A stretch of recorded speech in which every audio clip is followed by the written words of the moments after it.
জলচর জনম ধন্য হলো শ্রীরাম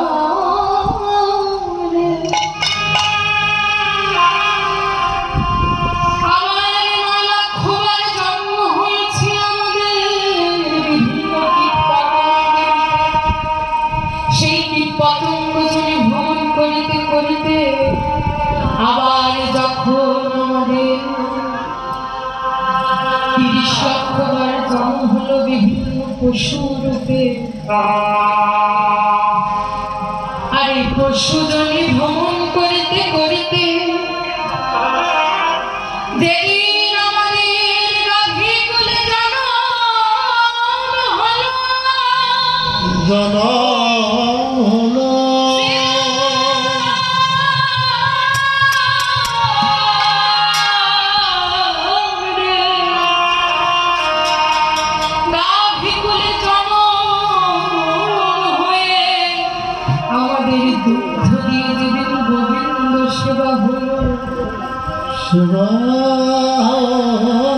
সে পশুকুল থেকে আমরা মুক্ত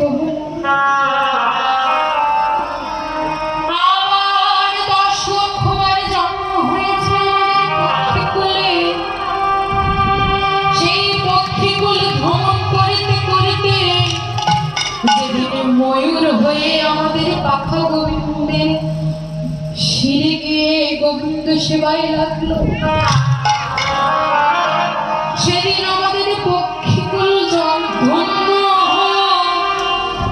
আবার 20 লক্ষবার জন্ম হয়েছে আমাদের বিভিন্ন উদ্ভিদ রূপে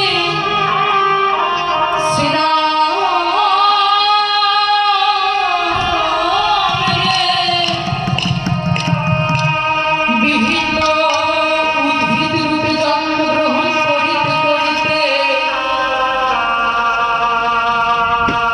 যেদিন আমাদের তুলসী বৃক্ষ হয়ে জন্ম তুলসী বৃক্ষ হয়ে জন্ম হয়ে যেদিন আমাদের পাতা দিয়ে আমার গোবিন্দ সেবায় লাগলো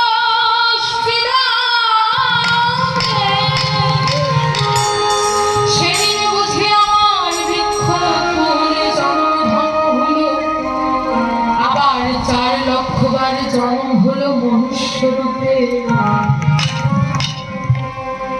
না জানি কোন দেশে এমন ভাবে জন্ম হলো যেখানে কোনো দিন হরি কথা শ্রবণ করতে পারেনি আবার এমন কোন গৃহে জন্ম হয়েছে যে গৃহে হরি কথা বলতে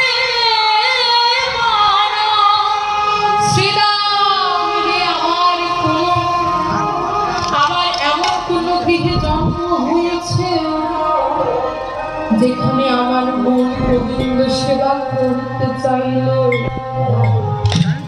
আমার গৃহের কোনো মানুষ আমাকে গোবিন্দ সেবা করতে আবার এমন কোন গৃহে জন্ম হয়েছে হয়তো আমি শুনতে পাচ্ছি দেখতে পাচ্ছি কিন্তু আমার এই পদ হেন হরিদাসরে আসার যোগ্য ছিল না এতবার ভ্রমণ করিতে করিতে করিতে এমন হরি বলার ভজন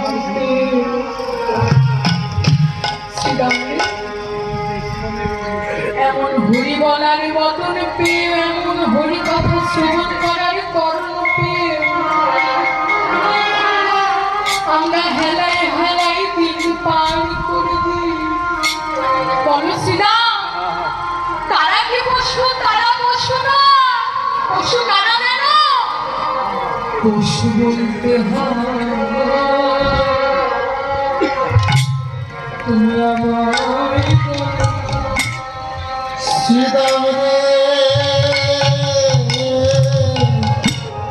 পশু বলতে হয় আমায় বলো পশু বলতে হয়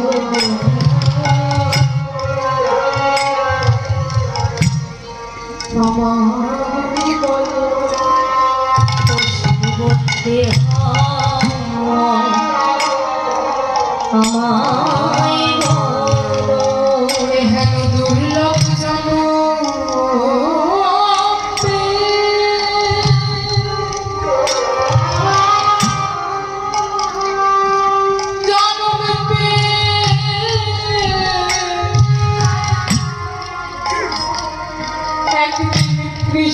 বলে কাঁদে লগ্না বল হরিবল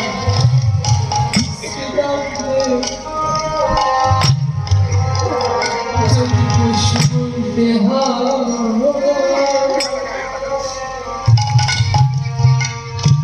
আমায় বলো সাধের জন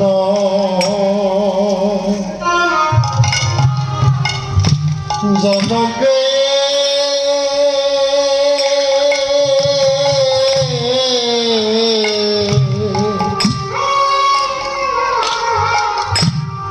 তারে ডাকলাম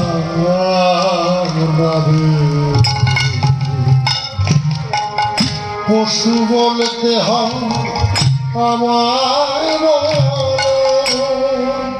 ভেবে দেখুন না, এমন দুর্লভ জনকে আমরা হেলায় হেলায় দিন পার করে দিচ্ছি। একবার ভেবে দেখুন তো, বাবা, এই কথাগুলো সবাই জানে, সবাই বোঝে, কিন্তু বাবা অন্তর দিয়ে কেউ উপলব্ধিও করতে পারে না। যদি করতাম তাহলে চারিদিকে একটা অন্যায় অত্যাচার হতো না বাবা। ভেবে দেখো, এমন দুর্লভ জগৎ পেয়ে আমরা এখন কৃষ্ণ ভজনা করছি না। এই শরীরে বল আছে, এই শরীর নামক যন্ত্রটা চলছে জন্য আমরা কারো কথা ভাবছি না। আমাদের পকেটে পয়সা আছে, শরীরে বল আছে, নিজের টাকা ইনকাম করে চলতে পারছি, তাই আমরা কারো হাত ছাড়ছি না। আমরা গোবিন্দের নাম করি না, গোবিন্দের কাছে যাই না। বলুন তো বাবা, চিরকাল আপনি আমার থাকবেন কি বাবা? আপনি কি চিরকাল একই থাকবেন? এই সোনার দেহ, এই দেহ নামক যন্ত্রে যখন জং ধরে যাবে, যখন জং ধরে যাবে বাবা, জং ধরে গেলে মেশিন তো আর চলবে না। যখন মেশিন চলবে না কি করবে? কি করবে? ব্যাটারি লাগাবে। তখন গৃহে বসে নিরজনে গোবিন্দকে ডাক্তার ছাড়া আর উপায় থাকবে না। কিন্তু তখন দেখে কি হবে বাবা? সময় থাকতে তো আমরা হরির ভজন করি। বাবা, এখন আপনি সুস্থ আছেন, আপনার সকল কিছু আপনাকে সঙ্গ দিচ্ছে। ভেবে দেখুন, এমন একদিন আসবে যেদিন আপনার এই বদন থাকবে, কিন্তু হরি বল বলতে পারবেন না। যেদিন এই পা থাকবে কিন্তু এহেন হরিবাসরে যেতে পারবেন না। আপনার এই হাত থাকবে কিন্তু কোন সাধুগুণ চরণ ধরে স্পর্শ করতে পারবেন না। এই কান থাকবে কোন হরিনাম শ্রবণ করতে পারবেন না। বলুন সেদিন গতি কি হবে বাবা? সেদিন আমি নিরজনে বসে গোবিন্দকে ডেকে ডেকে বলবো, হে গোবিন্দ, সারাটা জন্ম তোমারে ভজনা আমি করতে ভুলে গেছি। সারাটা জন্ম আত্মীয় স্বজনদের কাছে পেয়ে আমি তোমায় ভুলে গেছি। গোবিন্দ, হে,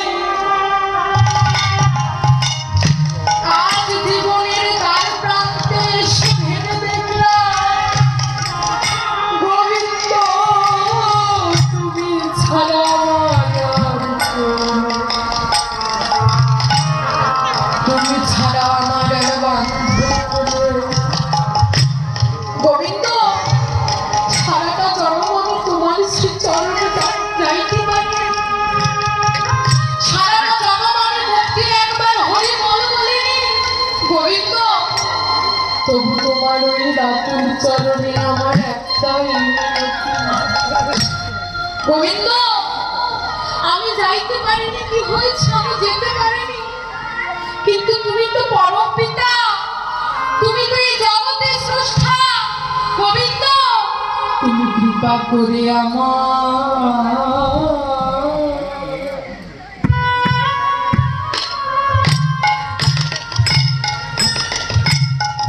ফেলে দিও না। ঈশান করে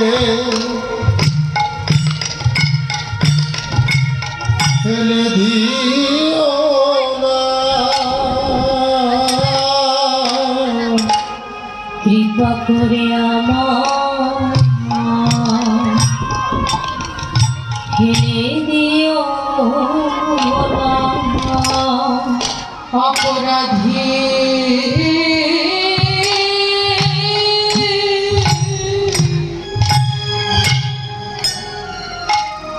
অপরাধী বলে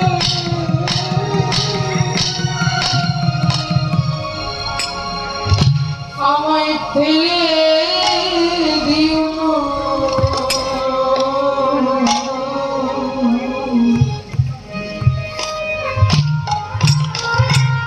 ওই রাতুল চরণে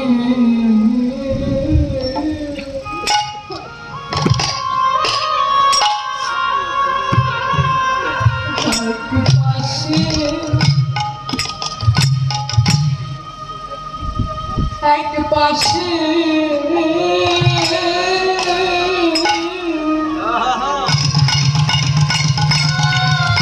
এক পাশে রেখো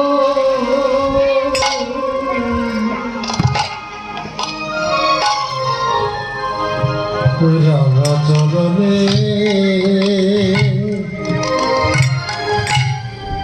চরণে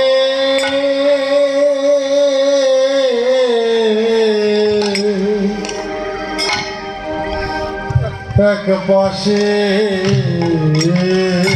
রেখো,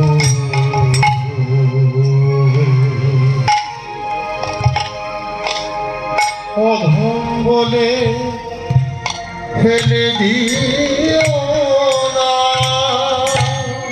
ওই রাতুল চরণে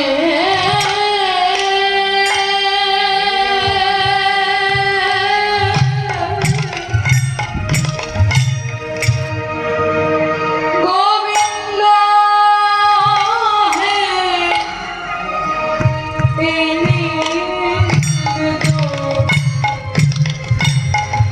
ওই চরণের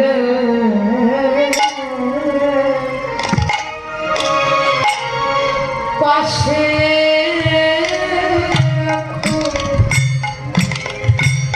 চরণে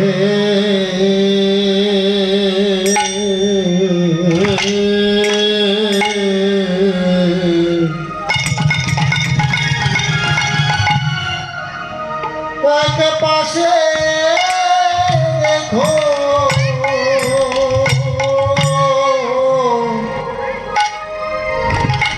জনয় মনে ফেলে দিও না, সেই ভব পারে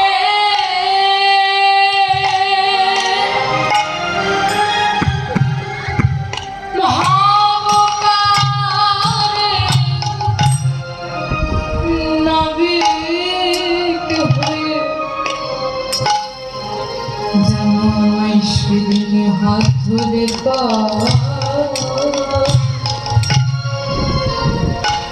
পার করে দিও সে ভবতারে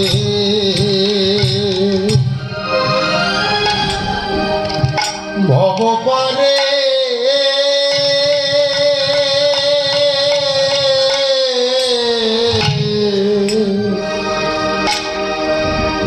নাবি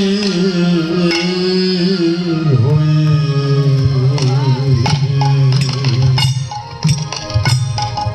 দুটি হাত ধরে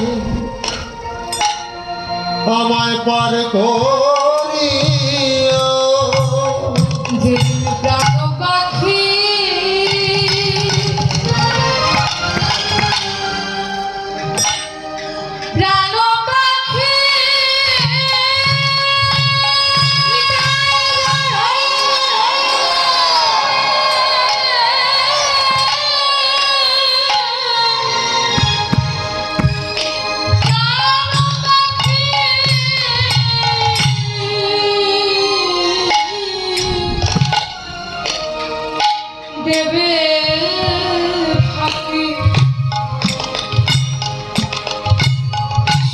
তুমি জানো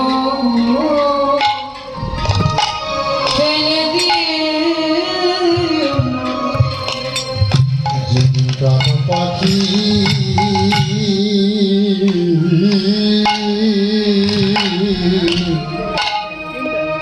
আমায় ফাঁকি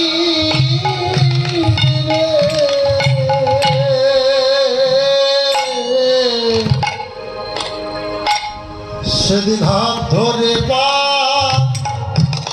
করে নিও।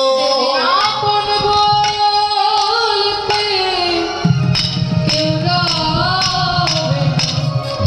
হাত ধরে পা করে দিও। যেদিন আমার বলতে কেউ রবে না সেদিন হাত ধরে পা করে দিও।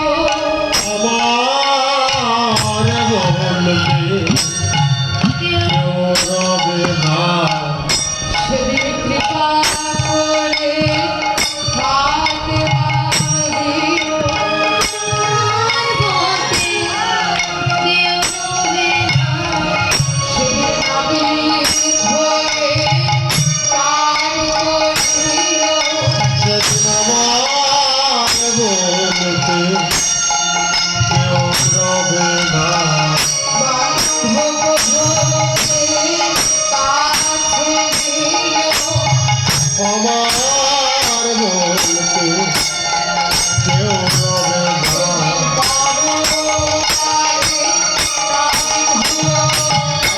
আমার বলতে কেউ রবে না সেদিন আমার বলতে কেউ রবে না ভব পারের পাঘাটাতে আমার বলতে কেউ রবে না আমার বলতে কেউ রবে না আমার বলতে কেউ রবে না ভব পারের পাঘাটাতে আমার বলতে কেউ রবে না আমার বলতে কেউ রবে না আমার বলতে কেউ রবে না আমার নদী পাঘাটাতে আমার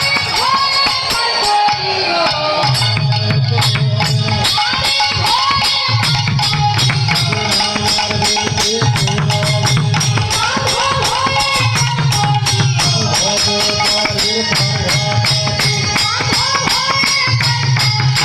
ভব পারের পাঘাটাতে পার করিও।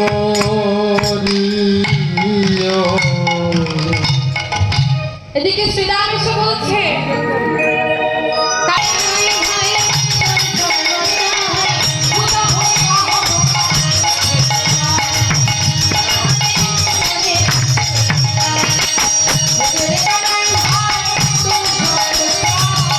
তোরে কানাই হয় তোর সঙ্গতায় উদাহরণ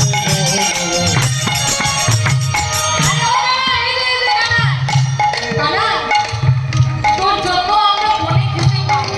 শুধু তাই নয় কানা, এই বৃন্দাবনে যত বিপদ এসেছে কানাই তোর জন্যই আমরা রক্ষা পেয়েছি। যেদিনই কালীয় নাগ আমাদের সবাইকে ভক্ষণ করে নিয়েছিল, কালীয় নাগের বিষক্রিয়ায় আমরা সবাই যেদিন প্রাণ হারিয়েছি, কানাই সেদিন তুই এসে আমাদের সকলের প্রাণ বাঁচিয়েছিস। ভাই, তোর মতো ভাই এ জগতে হয় না। ভাই, কোনোদিন সঙ্গ ছাড়া করিস নে। করিস না ভাই সঙ্গ ছাড়া করিস না ভাই। করিস না ভাই লাইনে সঙ্গে রাখিস, সঙ্গ ছাড়া করিস না ভাই। বিদায় বিদায় সঙ্গে রাখিস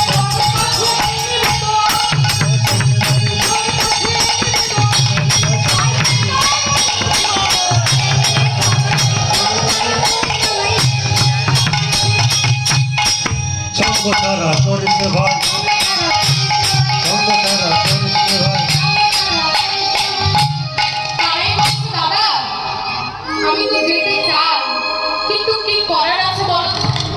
আমি যে আবদ্ধ হয়ে আছি, না কোথায় আমি মায়ের প্রেমে আবদ্ধ হয়ে আছি। কিভাবে? আমি যে মায়ের কাছে প্রতিশ্রুতিবদ্ধ, কি এই যশোদা মা, এই মা যদি আমাকে অনুমতি না দেয়, আমি তো উঠে যেতে পারবো না। মা, মা যে আমাকে কত ভালোবাসে, কানে যদি বোঝাতে পারতাম। এই যশোদা মা কে ছিল গো? সেই সত্য যুগে ধরা সতী ছিল। সে ধরা সতী অতিথির সেবা দেবের জন্য নিজের স্থান বিক্রি করে তন্ডুলের রন্ধন করে অতিথি সেবা দিয়েছিল। আর সেদিন থেকে গোবিন্দ আমার জন্ম জন্মান্তর ধরে ধরা মায়ের স্তনে বাঁধা, অর্থাৎ তার সন্তান রূপে জন্ম জন্ম ধরে সন্তান রূপে এই ধরা মাঝে আসে। তাই আজ গোবিন্দ বলছে, কি করিব রে সীতা,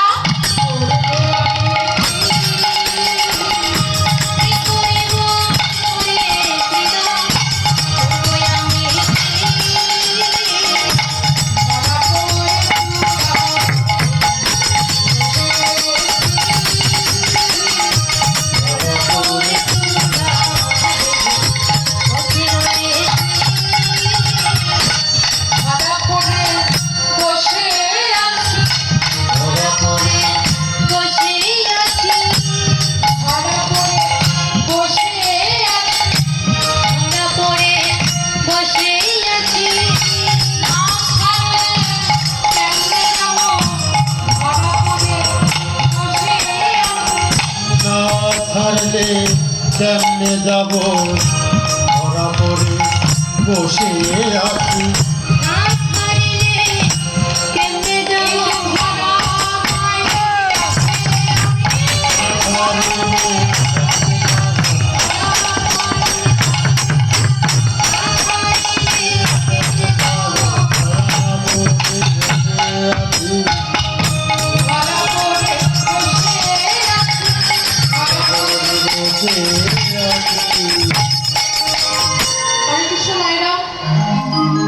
কৃষ্ণ লীলাবৃত্তে নাশকম করলে কিছু দক্ষিণা দিতে হয়।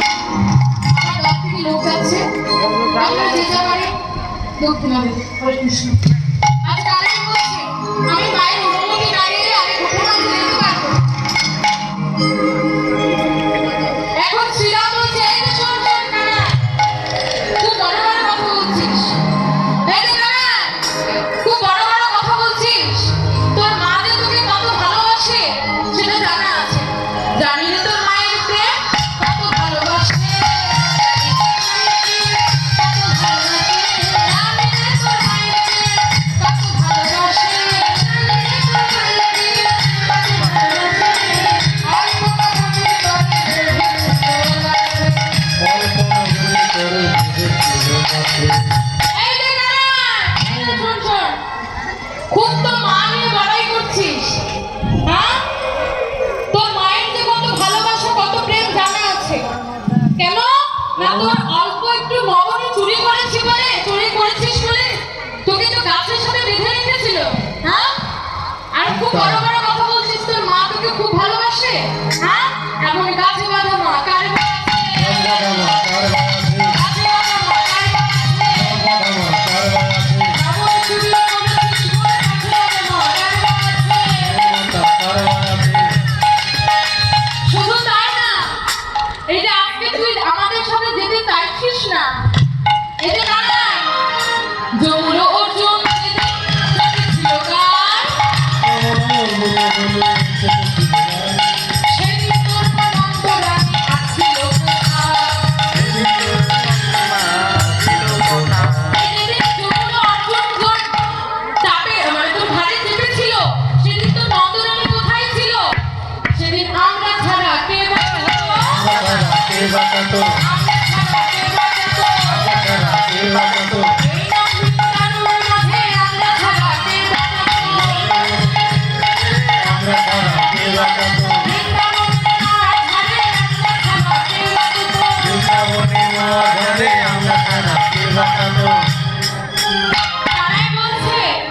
শ্রীরাম দাদা, তুমি যত যাই বলো, সে আমাকে বেঁধেছিল ঠিক আছে, কিন্তু তার জন্য সে যে কতটা অনুতাপ, কতটা কষ্ট পেয়েছে শুধু মাই জানে। মায়ে না বলিয়া আমি তাই যদি করতে, মায়ে না বলিয়া আমি তাই যদি করতে, বলিবি আমার মা পড়িব সংকটে, বলিবি আমার মা পড়িব সংকটে। একদিন অবল খাইয়াছিল লুকাইয়া, একদিন অবল খাইয়াছিল লুকাইয়া, বলিতেছিল আমার মা আমায় না দেখিয়া, বলিতেছিল আমার মা বর্তমানে খাইয়া। এদিন আলোকে শ্রীরামের কথা হচ্ছে, এবার এলো কি বলাই দাদা। বলরাম এসে বলছে, আরে ওই পালা, দেখ কত বেলা হয়েছে, তোরা কি কোঠে যাবি না? তোরা কি ঘরের মধ্যে বসে থাকবি? চল চল তাড়াতাড়ি চল, কোঠো কাছে যেতে হবে। কাই বলছে, দাদা আগে মায়ের কাছে তো অনুমতি নাও, মা অনুমতি না দিলে আমি কোঠো কাছে যেতে পারবো না। তাই আজ গেল সবে যশোদাকে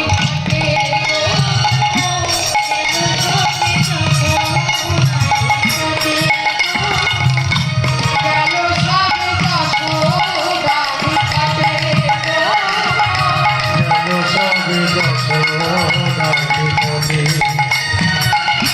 প্রণতি করিয়া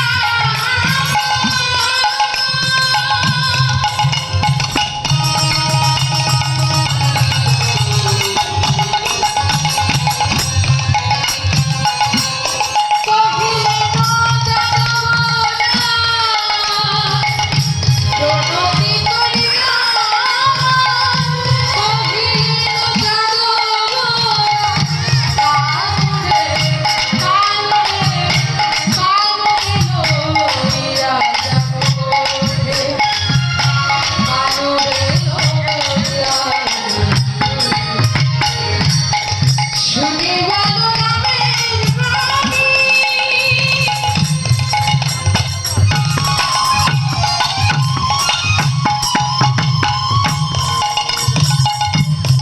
মুড়ছে তো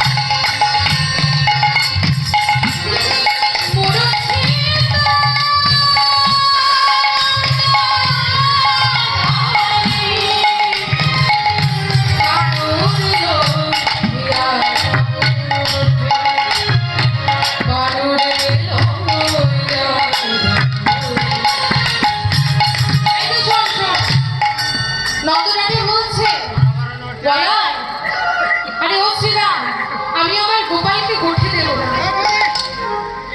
কারণ গোপাল ছাড়া আমি তো এক মুহূর্ত থাকতে পারি না। বাবা শাস্ত্রে বললেন না, কৃষ্ণময় তনু যার ভিতর বাহিরে, যাহা যাহা নৃত্য করে তাহা কৃষ্ণ স্ফুরে। নন্দরানী বাৎসল্য প্রেমে এমনই আবদ্ধ ছিলেন যে নন্দরানী যে কাজ করুন না কেন সব কাজের মধ্যে গোপালকে ভাবনা করবে যে গোপাল আমার কি করছে। তাই নন্দরানী বলছে, আমি গোপালকে উঠে দেব না, তোরা সবাই চলে যা।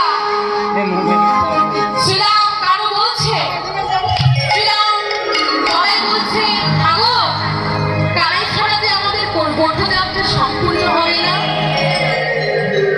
আচ্ছা শ্রীরাম